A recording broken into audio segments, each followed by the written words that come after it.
The UN General Assembly called for a political transition in Syria and condemned the Assad regime for its use of heavy weapons in populated areas. The UN approved an Arab-backed resolution calling for a change in leadership.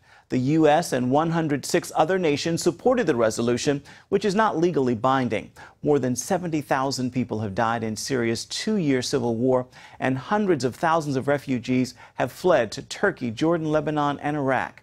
Christians in those countries are reaching out to help those refugees. Jack Shiflett of the Association of Baptists for World Evangelism recently visited the region. He spoke with CBN's George Thomas about what he saw there. Can you describe the living conditions of these refugees and tell us what their needs are? The living conditions are terrible. You're talking about 1/4 of the population of Syria, they're estimating, is outside of their own borders. And then within the country, they're talking about 5.5 million displaced people. So their lives, their homes are destroyed. They're in terrible conditions. They have need of everything.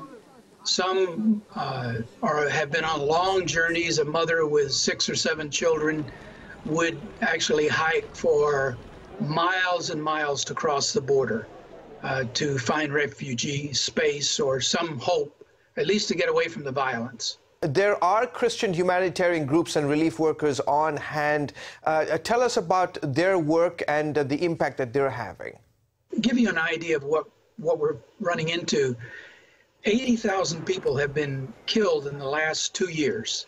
So that's the size of the city of Youngstown, Ohio. That would mean every man, woman, and child in that town killed and traumatized and fleeing out there somewhere. So that's what we're finding. The local churches, maybe a local church of 50 to 70 people, will be caring for 700. And they don't ask any questions about their religious faith or their ethnic backgrounds. And this is something that is absolutely astounding for the region.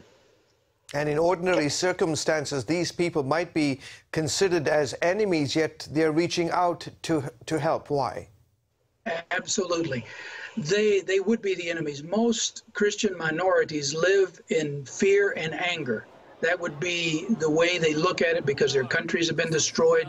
They're a minority. They have all of that pressure, lack of rights.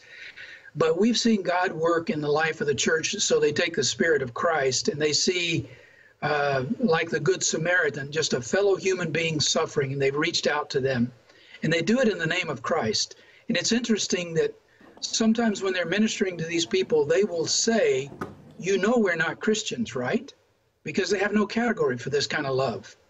And Christians pause and they say, let us explain to you who this God is who cares for you. And they are absolutely amazed. They pray with them and they said, God cares about us. He's not a God who is distant, but cares about our lives. So they're coming to the services. They're listening week after week to the good news as a result of this work.